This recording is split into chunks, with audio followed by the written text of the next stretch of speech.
रही, जुड़न नहीं, उसे संभाल होती रहती है बस। इसीलिए अच्छा लगता है कि एक निष्ठ भक्ति बहुत रंग ला देती है जीवन में, बहुत कुछ कर दिखा देती है। और एक भाव, विश्वास, प्यार, इससे सबसे जीवन का सबसे बड़ा चमत्कार हमारे सामने हो जाता है हमारे जीवन में। इसलिए भगवान को भी बोलना पड़ा ना गीता में, श्रद्धावान लगते ज्ञान। श्रद्धा अगर भाव विश्वास है तो ज्ञान का लाभ तुम तभी प्राप्त कर सकोगे जब श्रद्धा है, भाव विश्वास है यहाँ पर।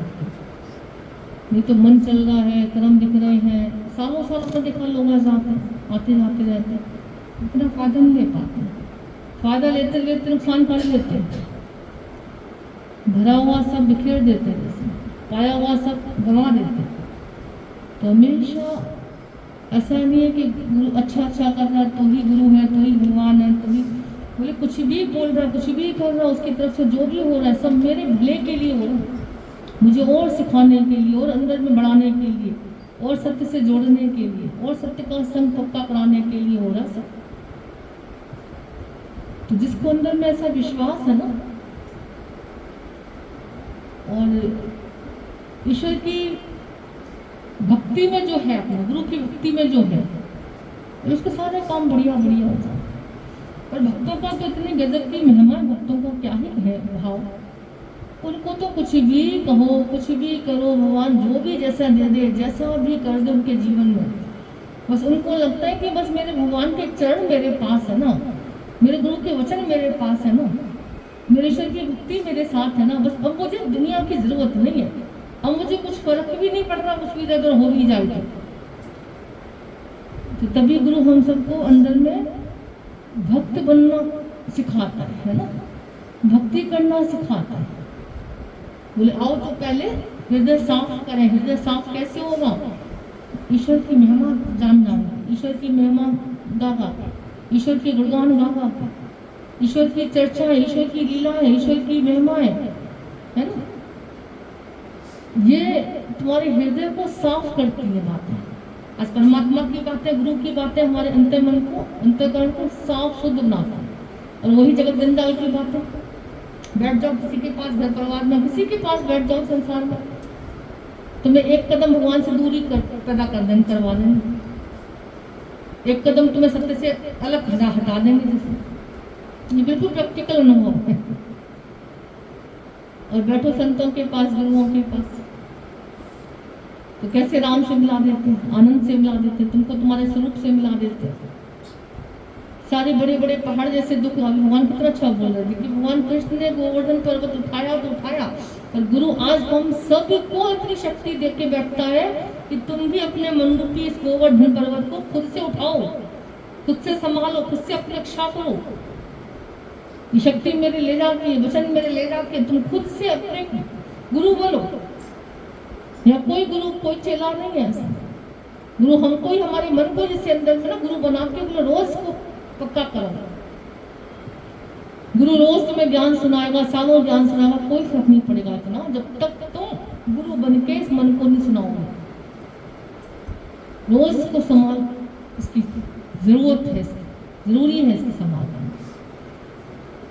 कितनी बड़ी बात है। गुरु जी कहते थे हमेशा कि मुझे गुरु कहो ना कहो कोई फर्क नहीं पड़ता, मुझे गुरु समझो ना समझो कोई फर्क नहीं पड़ता, पर पहले तुम अपने को देखो, अब तुम क्या हो, तुमको क्या करना है। ये जो ज्ञान मैंने दिया, क्या तुमने अपने मन को अलग करके सुनाया इतना? जैसे तुम हमसे अलग होके बैठे हो और हम तुम्हें ज्ञान सुनाते हैं, मालूम तुम सुनते हो, तुम झूमते हो अच्छे से, है ना, तो उतना ही जाके इस मन को अलग करके ऐसे ही पक्का कराया ज्ञान को। बोला अभ्यास करो, रोज इसको गुरु के वचन सुना के इसको अभ्यस्त में लेके आओ, अभ्यास कराओ इसको। भगवान ने कहा ना कि ये अर्जुन, ये मन बहुत गति तेज है इसकी, वायु से ज्यादा इसकी गति तेज है। तो अर्जुन बोल रहे भगवान कैसे वश करूं उसको, कैसे शांत करूं, कैसे मन को मोड़ के चलूं। भगवान बेशक से उसकी बात को समझ पा रहे हैं, समझ रहे हैं अच्छे से कि अर्जुन, मैं मानता हूँ कि मन की गति बहुत तेज है, पर खाली इतना कह के छोड़ नहीं दिया अर्जुन को। यहाँ हाँ ठीक है, हम तेरी बात से संसार में तुम बातें करो जरा, हमारी हाँ में मिला के तुम्हें ला देंगे। हाँ तुम्हारे साथ ऐसा हो रहा, अरे गलत बात है, ऐसा नहीं होना चाहिए, फलाने की गलत बात है, ऐसे नहीं होना चाहिए, ऐसे नहीं करना चाहिए, तो मैं और एक कदम पीछे खसीट दिया। पर जब अंदर में ऐसे सत्य का संग करके चलते हो, तभी बोलता बिना कृपा के, बिना ईश्वर की कृपा के सत्संग नसीब नहीं होता किसी को। कोई भाग्यशाली होता तो सत्य का संग कर पाता, क्योंकि सत्य के संग से ही हमारा जीवन स्टार्ट होता है, खुशियों से भरना चालू हो जाता है। आज हम सब दिल से बोलते ना इस बात को, जीवन तो इसको कहा जाता है। जीवन तो अब लग रहा है जी रहे ढंग से, पहले क्या जीवन था, मिट्टी खा के पेट भर रहे थे, जैसे कांच बटोर के बैठे हुए थे, जैसे लगता ना। अब यहाँ पे आके तो लगता है ना कि वो सुख भी क्या सुख थे जो दुख देके चले गए, वो सुख भी क्या सुख थे जो आज मिले कल छिन गए। वो सुख क्या सुख थे जो जिनके सुख के पीछे हर पल हम भय पाते रहते थे, डर पाते थे, हर समय डर में जीते थे, हर समय। शास्त्र कहते निर्भय हो भजो भगवान, पर कैसे निर्भय हो? इस सच्चे सुख की तो पता ही नहीं था होता क्या, सत्य का संग तो पता ही नहीं था होता क्या। सत्संग कराए, कीर्तन कराए, कथा भागवत सुनाए, हमने सत्संग कर लीजिए, हम भी सत्संगी है, पर सत्संगी होके दुखी, सत्संगी होके उतार चढ़ाव में परेशान हो, सत्संगी होके उदास मायूस, ये कैसे सत्संग है? उनका आओ तो बैठे सत्संग कर। फिर जो सत्संग का अमृत पिलाया गुरु ने, फिर जो सत्य का संग कराया गुरु ने बैठ के, हम सबको बिठा के गुरु क्या करता है, रोज अभ्यास करवाता है। भगवान कृष्ण ने भी अर्जुन की बातें सुनी सारी, हमें हाँ भी मिला दी बेशक से कि हाँ तो बिल्कुल सही कह रहा है, इस मन की गति बड़ी तेज है, बहुत तेज है, वायु से ज्यादा इसकी गति तेज है, मानता हूँ उस बात को। पर हे अर्जुन, नित्य अभ्यास और वैराग्य से इस मन को वश में किया जा सकता है। और अभ्यास और वैराग्य दो बातें भगवान ने देखो बोली, और कोई साधन नहीं बताया अर्जुन को कि तुम जाके ये करो कि वो करो, कि कुछ नहीं कराया। बोले अभ्यास करो और वैराग्य धारण करो। अभी यहाँ बैठ के हमने देखा कितने मतलब वर्स्ट कंडीशन में, जहां तुम दूर दूर तक नहीं सोच पाते हो कि भगवान ने मेरे साथ क्या अच्छा किया होगा, इतना बुरा कर दिया भगवान ने मेरे साथ, मैं कैसे बोलूं भगवान ने मेरे साथ अच्छा किया। पर ये बिल्कुल गारंटेड ज्ञान है, यहाँ बैठ के तुम कुछ दिनों बाद ही अपने आप से बोलोगे कि सच बात है भगवान, अगर वो दुख ना आता तो मुझे जीवन का सच कैसे पता चलता, अगर वो दुख ना मिलता मुझे तो मैं सत्य का संग कैसे कर पाता। कितनों लोग अभी उस दिन भी हम जैसे बात चलती रहती, सबके अनुभव सुनते रहते, कुछ हुआ तो लगा नहीं, ऐसे कैसे बोल दो भगवान ने जो किया अच्छा किया, कैसे मुझसे निकल जाए भगवान ने किया जो अच्छा किया, मुझे पता ना मेरे साथ क्या बुरा हुआ है। बिल्कुल सच बात है, तुमसे ज्यादा कौन जान सकता तुम्हारे साथ अच्छा बुरा हो रहा है।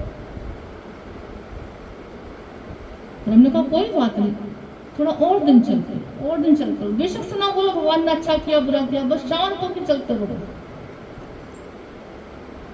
और कितनी बड़ी बात है कि उसी हालत को जहाँ ईश्वर के लिए थोड़ी सी शिकायत आई थी, भगवान मेरे साथ में इसमें क्या अच्छा है, इसमें तूने क्या अच्छा कर दिया, इतना तो बुरा किया तूने, कैसे कहूँ तूने अच्छा किया।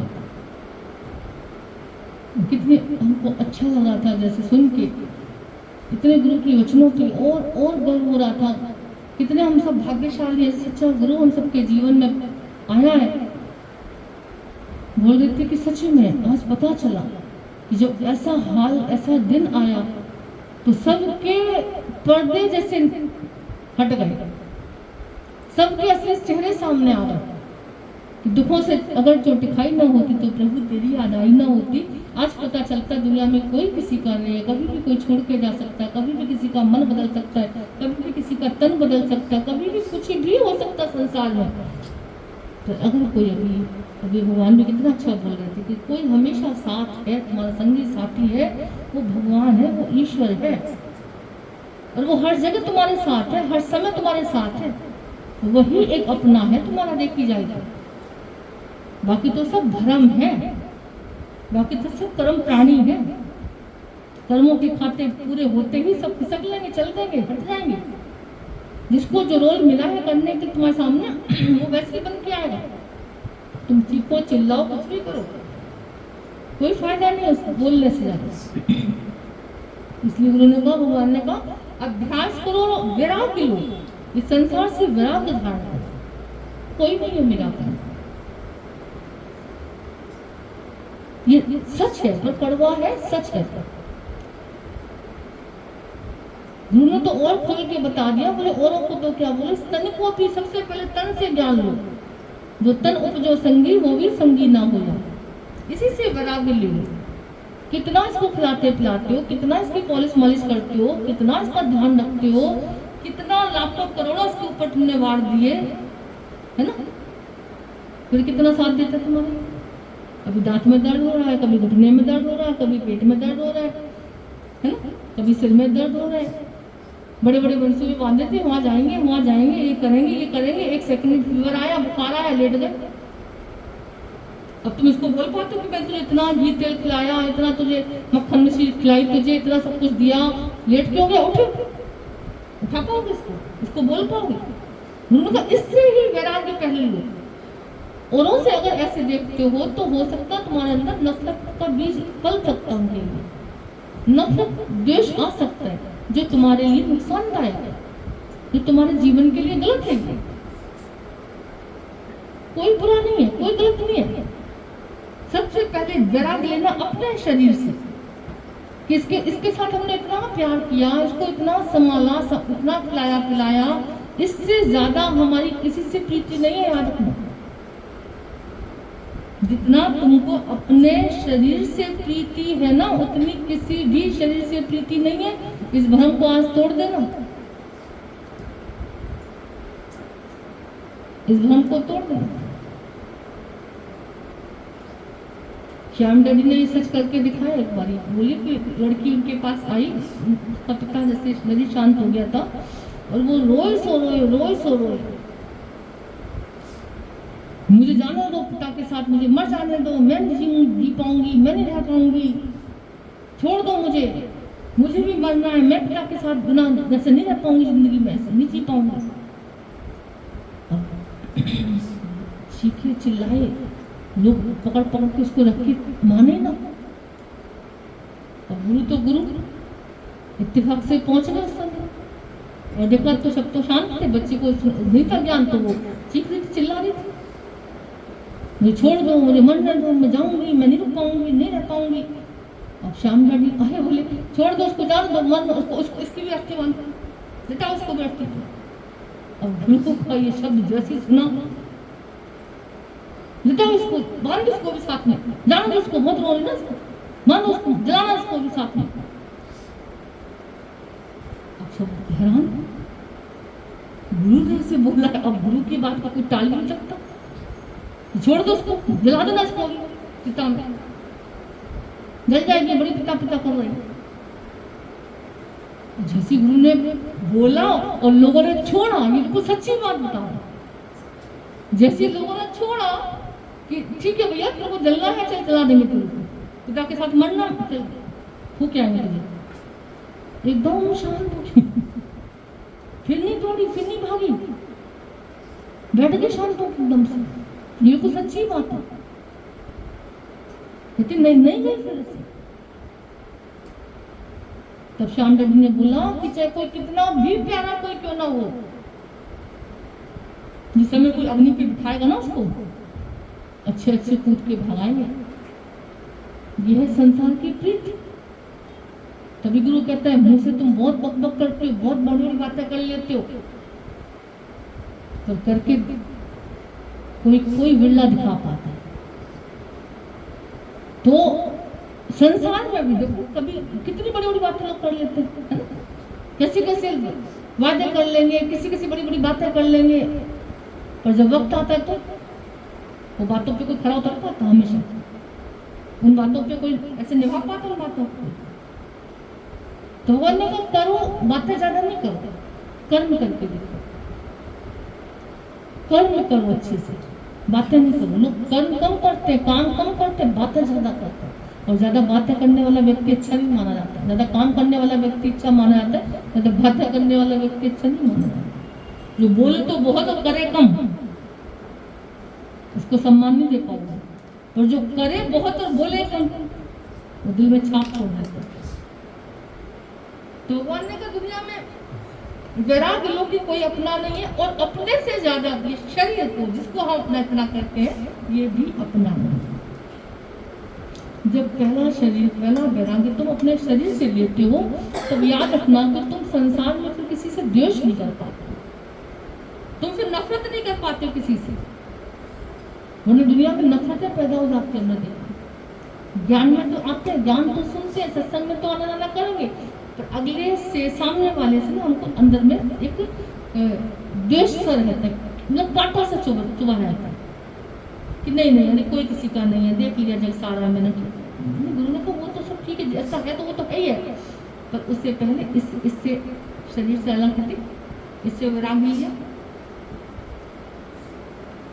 ये भी मेरा अपना नहीं है। इस पहला अभ्यास इसके साथ करना है कि मैं ये शरीर नहीं हूं। पहला अभ्यास ये करना है कि मैं ये देह नहीं, मैं आत्मा हूं। इस अभ्यास से ऑटोमेटिकली वैराग्य होना शुरू हो जाएगा। आज सत्संग में बैठ के गुरु ने हम सबको रोज अभ्यास किसका करवाया है कि सत्य हरि भजन जगत सब सपना। जो भी आंखों से देख लो सब सपना है, सब है सपना, नहीं कोई अपना है। तो ये खाली बोलना नहीं, गुरु ने कहा बार बार इसका अभ्यास करा कर रोज अपने शरीर को लेके जब बैठो ऐसे बोलो, ये शरीर भी मेरा अपना नहीं, ये शरीर में मेरा सवा नहीं है। कहने का मतलब ये भी धोखेबाज है, दगाबाज है, कभी भी छोड़ सकता है, कभी भी जा सकता है, कभी भी बीमार पड़ सकता है, कभी बिस्तर पे आ सकता है। तो जब तक ये चल रहा है, गुरु ने कहा तब तक इससे वो काम कर लो जिस काम को करने के लिए आए हो। ये साधन है, ईश्वर मिलन का ये साधन है। अब शरीर मिला, लोगों को लगता है स्वास्थ्य मिला, शरीर मिला, तो मैं अपना घर परिवार देख लूं, पहले घर परिवार संभाल लूं, पहले स्वस्थ हूं मस्त हूं, पहले अपना घर सजा लूं, बना लूं। गुरु भी कहता है शरीर है जब तक ये काम भी कर लो, हरि को रिझा लो, हरि गुण गा लो, सत्य की प्राप्ति कर लो, सत्य का संग कर लो। ये शरीर है तब तक ही ये काम करते हो। याद रखना, सब संतों ने, शास्त्रों ने यही गाया है, यही सुनाया है। ये नर्तन का उत्तम चोला जो भगवान ने दिया ना, ये विश्व विकारों में फंसने के लिए नहीं दिया, गृहस्थी में मरने के लिए नहीं दिया। जीवन का उत्तम तुम्हें जो नर्तन का उत्तम चोला मिला है, ये हरि भजने को मिला है, राम जपने को मिला है, सत्य का संग करने को मिला है, परमात्मा की सृष्टि में आके शुक्राने गाने को मिला है। असल में काम कौन सा करना है? सत्य को पकड़ना, झूठ को छोड़ना। जो कहता हमारा काम निपट के करके हम निश्चिंत हो गए। जब गुरु से आके बात करते हो तो गुरु तुम्हारे काम को निपटे हो को देख के सुन के कुछ नहीं होता। तो कहता अब तो असली काम तो पता ही नहीं होता क्या। कोई भाग्यशाली कहता कि भगवान मुझे अपनी शरण में ले लो, गुरु मेरे जीवन में, मेरे जीवन से वो कार्य हो जो तुझे पसंद है, जो तू चाहता है। बच्चे बड़ी होती जैसी लड़की बड़ी होती, माँ घर के काम धाम सिखाने लग जाती, खाना बनाना सीखो, कपड़े धोना सीखो, रोटी बेलना सीखो, ये करना सीखो, है ना। और वो सीखता रहता तो माँ को खुशी होती। बेटा थोड़ा बड़ा होता है, बाप को लगता है, पिता को लगता है कि बिजनेस में है हाथ में। जब बताता हाथ सीख लेता है बिजनेस का काम, तो वो पिता को खुशी होती। अच्छी बात है, माँ बाप बाहर का संसार का जो काम हम बच्चों को सिखाते सीख जाते, खुशी होती। पर परमात्मा इन कामों से खुशी नहीं होता। गुरु इन बातों को सिखाने से कुछ नहीं होता। वो कहता है ये तो सीखनी है, भले सीखो, और इसके साथ साथ जीवन बनाने की कला भी सीखी, सत्य को जानने की कला सीखी, मनुष्य जीवन के उत्तम टोले को सार्थक करने की कला सीखी, सत्य में रमण कैसे करें, सत्य का संग कैसे करें, अपने अभ्यास, अपने आत्म अभ्यास में कैसे रहे, ये कला सीखी। ये जब तक तुमने नहीं सीखा, रोते रोते में निकल गई तेरी सारी जिंदगी, बोझा ढोने में निकल गई तेरी सारी जिंदगी, सोते सोते में निकल गई तेरी सारी जिंदगी। आया था किस काम को, क्यों सोया चादर तान के, सुरत संभाल है गाफिला, तो अपना आप पहचान। तो भगवान अभ्यास किस चीज का करवा रहा है, किस चीज के अभ्यास की बात कर रहा है? अर्जुन को कौन सा अभ्यास करवाया जा रहा है? कौन सी बात गीता में बताई जा रही है कि अर्जुन तू तीनों कालों में ये शरीर नहीं है, तू रिश्ते नाते बना के बैठ गया, पर तू ये है नहीं जो तू मान के बैठा। ये तो बात बोल रहे भगवान से, इसी का तो अभ्यास करवा रहे हैं कि सत्य आत्मा है, सत्य परमात्मा है, बाकी सब नाशवान है, और तुम सत्य स्वरूप हो, सच्चिदानंद रूप हो। इस बात का अभ्यास करो। इसका कौन अभ्यास करो? किसी एक को भी शायद ही मुश्किल से याद रहता होगा इस अभ्यास को करने का, किसी को याद। इसका जैसे जैसे अभ्यास करते जाओगे ऑटोमेटिकली वैराग, दूसरा अभ्यास तो तुम्हें करना ही पड़ेगा। दूसरा जो भगवान ने अभ्यास और वैराग में बोला ना, इस बड़ी गहराई बात बोल दी भगवान ने गहराई की कि इसमें समाया ही इतना लगता है। जब तुम आत्मा करके अपने को देखोगे, सत्स्वरूप करके अपने को देखोगे, भगवान का बच्चा करके अपने को देखोगे, मान लो जो भी है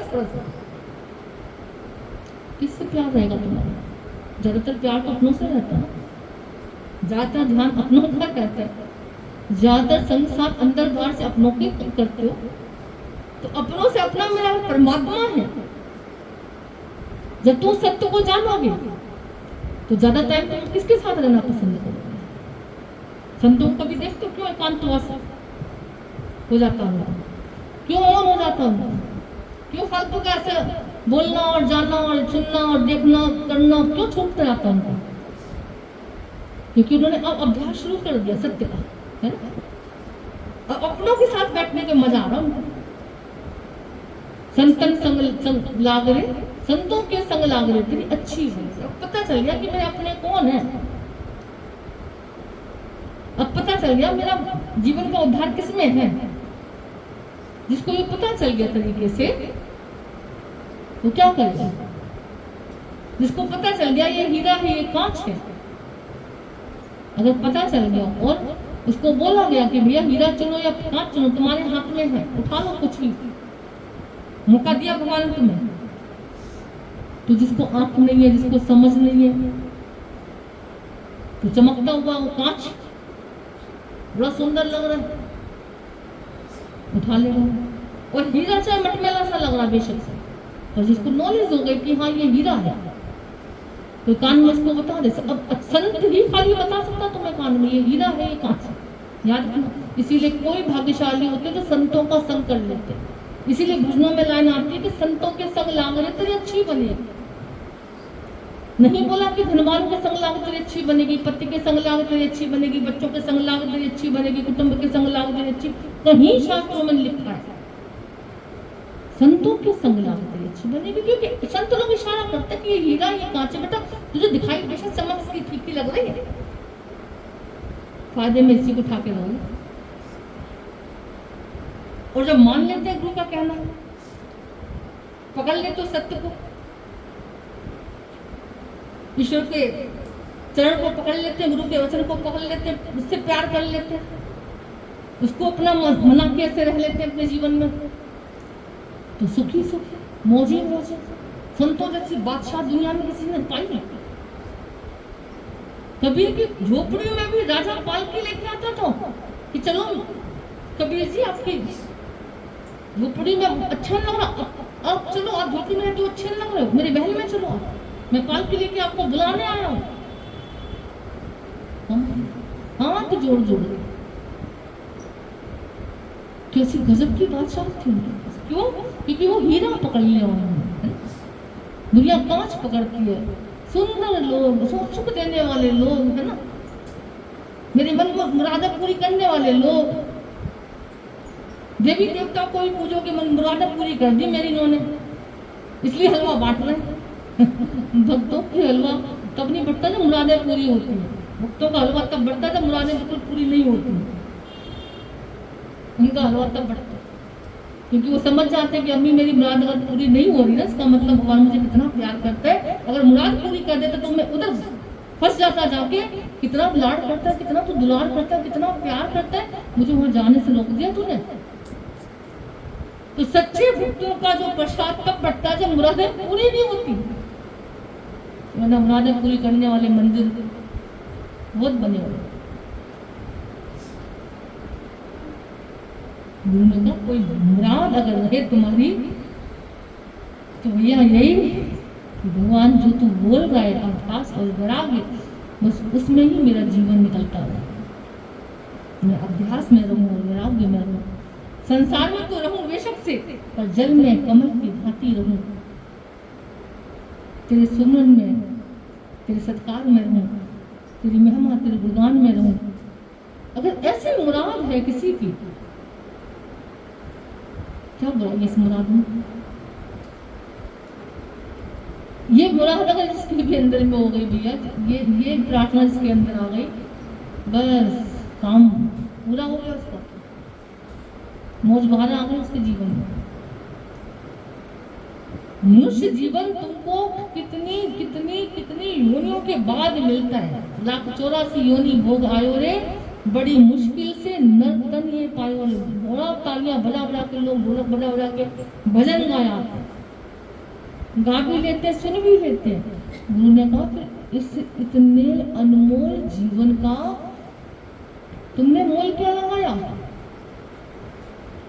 तुमने कितनी कदर की इसकी? तुम क्या कर रहे हो अपने जीवन में? कभी विचार किया? ये विचार गुरु करवाता है, यहाँ ध्यान गुरु करवाता है, जिस सुजागी गुरु देता है। कि थोड़ा सा कहना मान लो अवतारों का, थोड़ा सा कहना मान लो गुरुओं का, जीवन देखो कहाँ से कहाँ पहुंच जाता है। अब बलतरा मानते भी नहीं कहना, तब ये हालत हो जाता है। गुरु का पूरा पूरा कहना मानते नहीं, पूरा पूरा प्यार भी नहीं है, कोई इश्क वाली बात भी नहीं है, कोई श्रद्धा भाव विश्वास भी ऐसा नहीं है, तब ये करामातें होती है जीवन में। बड़े बड़े दुख भी तुमको बहुत कुछ सिखा के जा रहे हैं, बड़े बड़े दुख भी आज परमात्मा का संग करा के जा रहे हैं। एक तरफ भगवान की राह पे तुम एक कदम बढ़ जाते हो वहां से। ये सोच, ये समझ तुम्हारे अंदर अगर आ गई, कहने का मतलब परमात्मा के लिए अंदर में शिकायतें निकल गई तुम्हारे अंदर से, तो ये कितनी बड़ी भक्ति नहीं है, इतनी बड़ी पूजा नहीं है, इतनी सच्ची अच्छी वाली भक्ति पूजा पाठ नहीं है।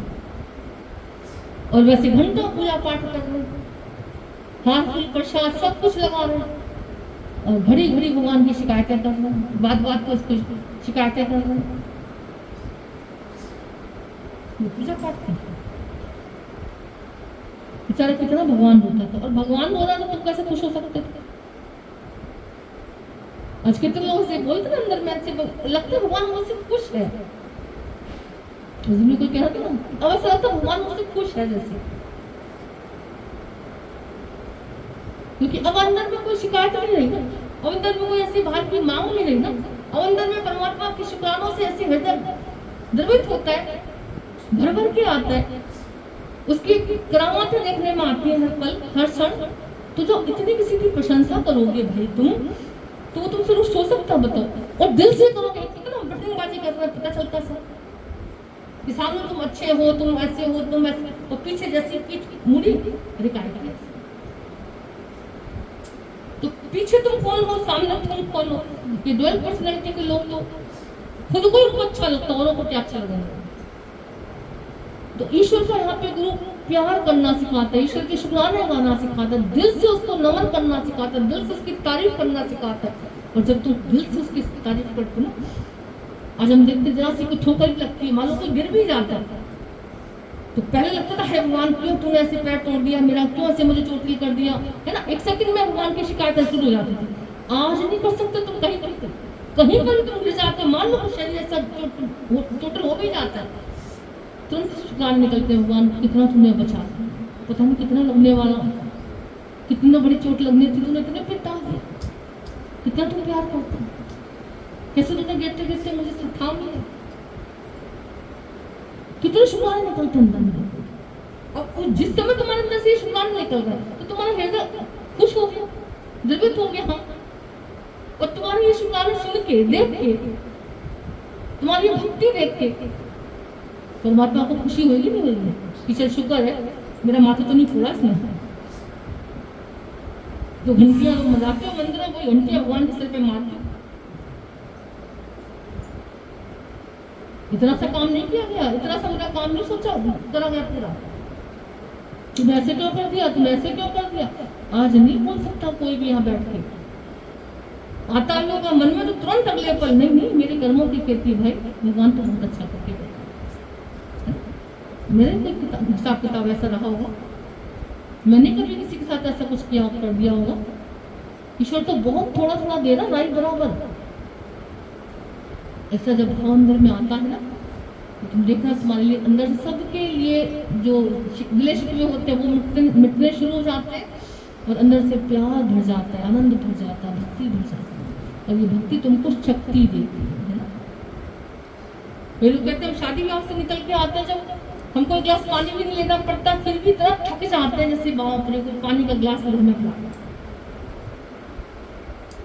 और सत्संग से जाते हैं, भले तुमको पैदल भी चलना पड़ जाए, कभी रिक्शा मिलता नहीं मिलता, कभी कोई कैसे आ रहा कैसे जा रहा, तो भी तुमको लगेगा कि पता नहीं कहाँ से स्फूर्ति आ गई, चार काम और कर लो, एक अनोखी शक्ति से महसूस होती है। कहने का मतलब सत्य के संग से तुमको शक्ति मिलेगी, और असत्य के संग से तुम्हारी शक्ति क्षीण हो जाएगी। कहने का मतलब भक्ति से तुम्हारी शक्ति बढ़ेगी, और आसक्ति तुम्हारी शक्ति को तोड़ देगी, खत्म कर देगी। तो गुरु हम सबको भक्ति सिखाते हैं ना, हमारे हृदय को शुद्ध पवित्र बनाता है, हमको सत्य का संग करवाता है, और जितना जितना सत्य का संग करते जाते हैं वो